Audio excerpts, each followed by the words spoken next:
안녕하세요 여러분, 미국 주식으로 어린아이 부자되게 미주얼입니다. 오늘의 미국 증시 시황 분석 보도록 하겠습니다. 현재 파월 FOMC 회의 내용 관련해서 보도록 하겠으며, 긴축은 멀었다, 아직 긴축이 일어나지 않는다라는 발언에도 불구하고 지금 현재 증시는 큰 폭으로 하락 흐름이 있었다. FOMC 기자회견 이후 하락 흐름이 있었다라고 보시면 되고, 왜 나스닥이 하락했는지 관련 얘기를 해보도록 하겠습니다.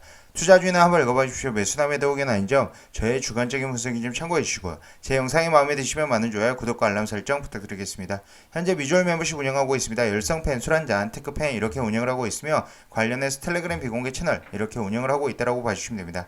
현재 제가 이제 한국 시간으로 오전 4시 46분에 바로 FOMC 회의 내용 관련해서 올려드렸는데, 일단 첫 번째로는 미국의 경제 활동이 계속해서 좋아지고 있다. 그동안 팬데믹 영향으로 받았던 레저, 여행 등 이런 관련 섹터들이 조금씩 개선이 진행이 되고 있었지만, 이 오미크론에 대한 영향으로 일단 하락하는 영향이 나왔다. 하지만 저는 개인적으로는 리오프닝주 이 오미크론이 피크아웃을 하고 지금 내려오고 있는 상황이기 때문에 현재 이제 리오프닝주 관련해서는 긍정적으로 보고 있으며, 이런 증시가 최근 들어서 이제 S&P 500, 다우, 나스닥 모두 하락하는 흐름에도 불구하고 이 리오프닝 섹터는 여전히 버텨주고 있다라고 생각이 됩니다. 지수 대비해서 버텨주고 있다라고 생각이 됩니다.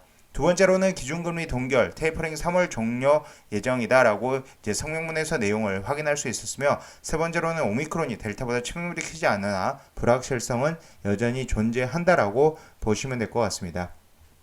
추가적으로 이제 고용은 계속 견조하다는 것을 강조를 했으며, 미국에서 12월 실업률은 기록할 만한 좋은 고용 상황을 보여주고 있다. 하지만 여전히 인플레이션이 상당히 높다라고 얘기를 하고 있으며, 고용 시장이 안정이 된다면 금리 인상이 가능하다. 그리고 금리 인상 후에는 대차 대조표 양적 긴축, 일명 QT라고 하는데, 이 양적 긴축을 할 수 있다라고 얘기를 했습니다. 결국에는 이제 가장 중요한 부분, 금리 인상과 양적 긴축 동시에 시작하지 않겠다라고 얘기를 했기 때문에, 일단 저는 이제 증시의 상승을 예상했으나 오히려 이전 FOMC 기자회견 이전에 큰 상승 흐름이 나오다가 급락하는 모습을 증시가 보여주었습니다. 이렇게 FOMC 기자회견 이전에 보면 이 마이크로소프트 6%, 구글 4%대, 뭐 아마존 2%, 테슬라도 6.8%, 애플도 2.61% 이런 이제 큰 상승 흐름이 나왔었는데, 이 FOMC 기자회견 이후 파월 기자회견 이후에 큰 폭의 하락 흐름이 있었다라고 보시면 되고, 현재 테슬라는 이제 실적 발표가 있었습니다. 테슬라는 이런 실적 발표, 호실적 발표에도 불구하고 현재 애프터장에서 마이너스 2%대 하락 흐름이 나오고 있다. 하지만 이런 하락 흐름에서는 줍줍할 수 있는 찬스다라고 봐주시면 되고요. 현재 테슬라의 EPS는 예상이 2.36불이었고 실제 발표치는 EPS가 2.54불, 그리고 매출이 예상이 165빌리언, 하지만 현재 지금 매출이 177억 빌리언, 7억 달러라고 봐주시면 되고요. 죄송합니다. 매출이 테슬라가 예상이 이제 165억 달러, 실제로 이제 발표치가 177억 달러라고 봐주시면 될 것 같습니다.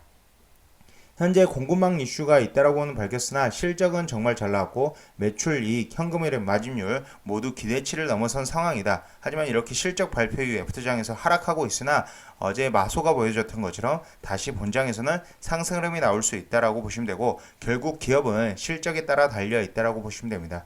일단 시황 보면 이제 다우는 0.38% 하락한 34,168포인트, 나스닥은 0.02% 상승한 13,542포인트고, S&P 500은 0.15% 하락한 4,349포인트를 기록을 하고 있다라고 보시면 됩니다.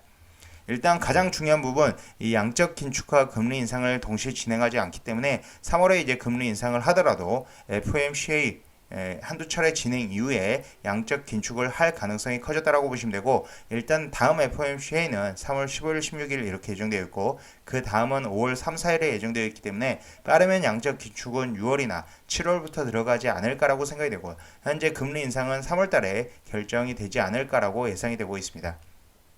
전체적으로 이제 FOMC 기자회견 이후에 급락한 장세가 연출이 되었으나, 나스닥은 일단 그래도 보합 장세에서는 마무리가 되었기 때문에 다시 한번 상승을 기대해 볼 수 있다라고 생각이 되고, 일단은 이제 금리 인상, 양적 긴축에 시장은 굉장히 민감하게 반응을 보여주고 있다. 특히나 올해는 이제 변동성 장세가 계속적으로 진행이 될 가능성이 크기 때문에 이 변동성에 이제 주의를 해야 된다. 특히나 이런 변동성에 이제 견디지 못하시는 분들은 특히나 이제 주식을 오래 하기는 힘들다라고 생각이 생각이 되고요. 그렇기 때문에 현금 비중을 꼭 들고 가시는 게 맞다라고 생각이 되고, 현금 비중을 가지고 있어야만 주식을 오래 투자할 수 있고, 그리고 이런 변동성 장세에 지금 견딜 수 있는 원동력이 된다. 최소 현금 비중을 저는 개인적으로는 20%, 그리고 10년물 국채 금리가 좀 더 올라온다라면 많게는 30에서 40% 이상 또 현금 비중을 가져가는 게 맞다라고 생각이 됩니다.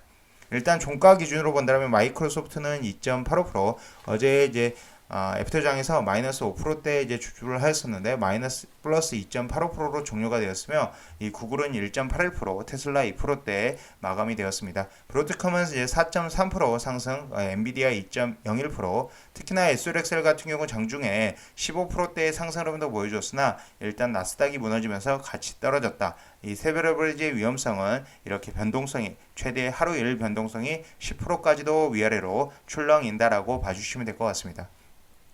현재 파이낸셜 관련해서 이제 비자는 1.92%, 마스터카드 1.74%, 은행 관련주도 이제 소폭 상승 흐름이 나왔으며, 보잉은 이제 현금 흐름 관련해서 좋은 현금 흐름 플러스가 이제 현금 흐름이 플러스가 되었다라는 소식에도 불구하고 마이너스 4.82%로 200불 아래로 내려온 상황이고요. 저는 개인적으로 200불 아래에서는 충분히 매수할 만하다라고 생각이 되고, 장기적으로 중장기로 본다면 보잉은 260불은 충분히 와준다라고 생각이 됩니다.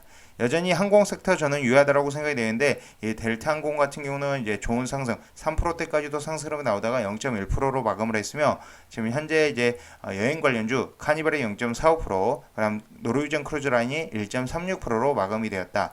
그리고 현재 에너지 섹터에서는 이제 슬럼버거가 2.6% 정도 마감이 되었다라고 보시면 되고, 코스트코도 1.29%의 상승 흐름이 나왔다라고 보시면 될 것 같습니다.